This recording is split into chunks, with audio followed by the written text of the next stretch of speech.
नमस्कार. मी तुमचा friend solo traveller आज स्वागत करतो तुमचं अजून एक ब्लॉगमध्ये. आणि रिसेंटमध्ये एक माझा एक छोटासा ॲक्सिडेंट झाला होता.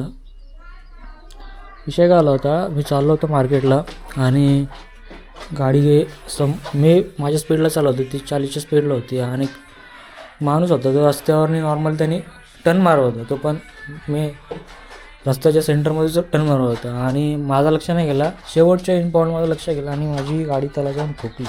त्याची होती स्प्लेंडर, त्याला गाडी असं डॅमेज झाला नाही. पण माझ्या गाडीचा पुढचा जो शो आहे ना तो थोडा डॅमेज झाला. एक मिनटं दाखवतो. हा बघू शकता. आता त्याचा ब्रेक तर माझ्या हातात त्याला शोमध्ये आणि स्क्रॅच पडली मोठी, तुटलायच एक प्रकारे. आणि पुढचा जो टोटली शो आहे ना, हा माझा टोटली शो वन साईड असा हिसला गेला आहे. तो इथे बघू शकता तुम्ही. आणि जर स्टेअरिंग सरळ केली मी, मला माहीत आहे तुम्हाला व्हिडिओमध्ये किती दिसतोय, पण तुम्हाला दिसत असेल. हा जो शो आहे ना, माझा जो स्पीडोमीटरचा म्हणजे आपला जो मीटर आहे ना आपला, थोडासा वाकडा गेला आहे, लेफ्ट साईडला गेला आहे. म्हणजे एक्झॅक्टली जर लांबून जर बघितलात तर एवढा काही तुम्हाला दिसणार नाही, पण तुम्ही नीट जर गाडी नीट बघितलात तर तुम्हाला दिसून गाडी आपली डॅमेज झालेली आहे. आणि हिचा कॉस्ट मला अराऊंड आणि 2000 सांगितले रिपेरिंग कॉस्ट. जर हा जो नवीन टाका लागला, हा एक पडतो 600 रुपयाला. आणि पुढचा जो शो बघताय तो 1200-1800पर्यंत जाईल एस्टिमेट त्यांनी मला सांगितलं. आणि मी विचारलं शोरूममध्ये आपल्याकडे अवेलेबल आहे का, ते बोलले नाही आहे. आणि दुसरी गोष्ट म्हणजे एक बॅड न्यूज समजली मला ह्या गाडीबद्दल, की जो हा मॉडल आहे तर कंपनीने आता बंद केलेला आहे. आता V4च चालू आहे, V3 बंद झालेला आहे. तो आता मी जो ऑर्डर केला आहे तो मला काहीतरी 19 किंवा 20 तारखेपर्यंत येईल. जे ऑर्डर दिल्याच्या 15 दिवसानंतर किंवा 20 दिवसानंतर तो आपल्याला अवेलेबल होतो.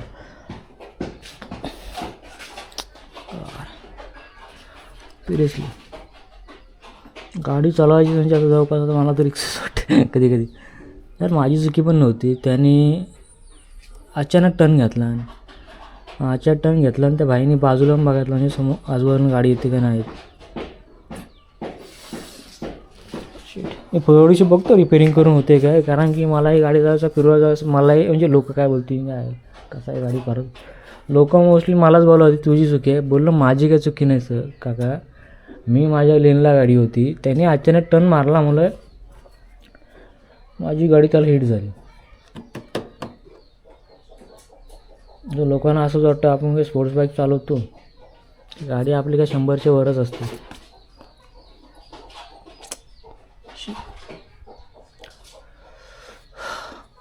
बघू थोडीशी रिपेरिंग होतं का बघते, कारण की हा जो पोर्शन मला असं वाटतं थोडीशी गाडी जर आपण हलवली तो हा जो डेंट इथे पडला आहे तो आय थिंक सो मॅच होईल जरासं फिरवलं तर. बघू ट्राय करू होते का, झालं तर वेल अँड गुड.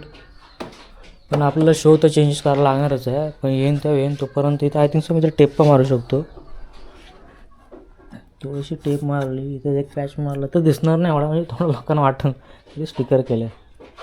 पण थोडासा शो ओपन करून मी बघतो हिट होत म्हणजे बसतं आहे का एक प्रकारे.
हॅलो ताई, हा ताई बोल. हो घरी आहे. नाही आहे, कामाला गेले. आज तारीख होती ना, लवकर गेले. नाही ती तारीख होती ना, लवकर गेली. हो.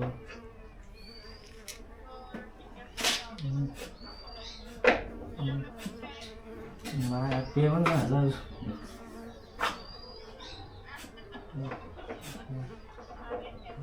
कंपनी घाटा वगैरे.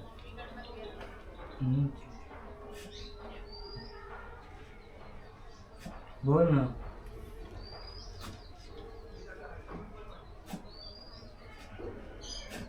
हॅलो बोल. कुठचे ते ह्याचे आहेत ना, कसले नाव काय त्याचं, निको लॅबचे आहेत ना. ते अर्धे चेक केले आहेत, म्हणजे 2-3 चेक केले त्याचे स्टार्टिंगचे. कारण त्या विषय झाला, काल डिस्पॅच होता वेगळ्या पार्टीचं. ते बोलले हे नको ते घे. बोलले ठीक आहे. बोलले तरी बघ ते काय भेटलं ना मला. 60चे का 50चे कार्ब आहेत ना. 50ची पॅकिंग आहे ना. काय नाही बघ एकदा रॅन्डम चेक कर वाटल्यात. बघ तुझ्या पद्धतीने कर. मला तर वाटत नाही काय भेटेल तर, पण 2-3 कार्बल काय भेटलेच नाही.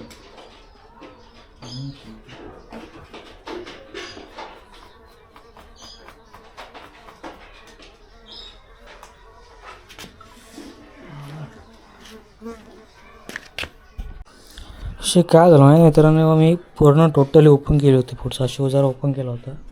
आणि नंतर जर मी फिटिंग करायला गेलो तर भाई माझ्याने काय फिटिंग होत नाही. थोडं नट मी ओपन केले होते. बघ हा एक राहिला, हा एक लूज आहे, इथं एक लूज आहे. आणि इकडचे मी फिट केले कसा बसा आपले झाले. ना मित्रांनो यार, मला वाटतं गाडी रिपेरिंगला शोरूमला जायला लागणार आहे. यश होणार नाही. शो तर मला टाकाच लागणार आहे. पण बोला थोडासा जो स्पीडोमीटर आहे ना, तो वाकडा आहे ना, तो जरासा बोललं सरळ तर होईल, पण नाही होत तो.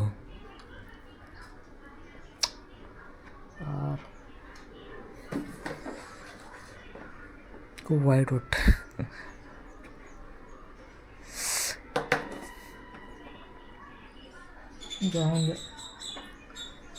अजून का अपडेट असं माझ्या गाडीचे रिलेटेड मी चॅनलमध्ये अपलोड करेनच.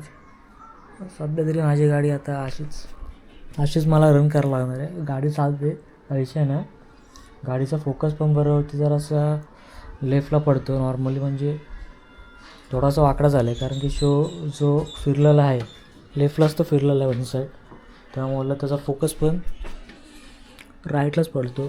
पण गाडी चालवताना काय इश्यू होत नाही ना मला, म्हणजे प्रॉब्लेम कसा जाणवत नाही. फक्त जरा असं चालवताना शो जो लेफ्ट साईडला गेला आहे तो जरा विज्युअल होतो लगेच मला. सो काही दिवस फक्त पुढच्या महिन्यात गाडीचं काम करून जाईल, कारण की ह्या महिन्यात जरा आपला खर्च लय होणार आहे. जर एक छोटी ट्रिप काढली आपण उज्जैनसाठी 9 तारखेला जाणार आहे आम्ही. 9, 10, 11, 12. पहिला ओंकारेश्वर 10 तारखेला, म्हणजे सकाळी 11 तारखेला पोचू आम्ही. नंतर उज्जैन, नंतर चित्तोडगड, तर सुरतकडे मारला. आजचा ब्लॉग इथं संपू आपण. आणि काय अपडेट असतील तर माझे चॅनल तुम्हाला नक्कीच भेटतील. जर नवीन असेल चॅनलवरती तर लाईक करा, सबस्क्राईब करा आणि फॉलो करा. चला बाय बाय.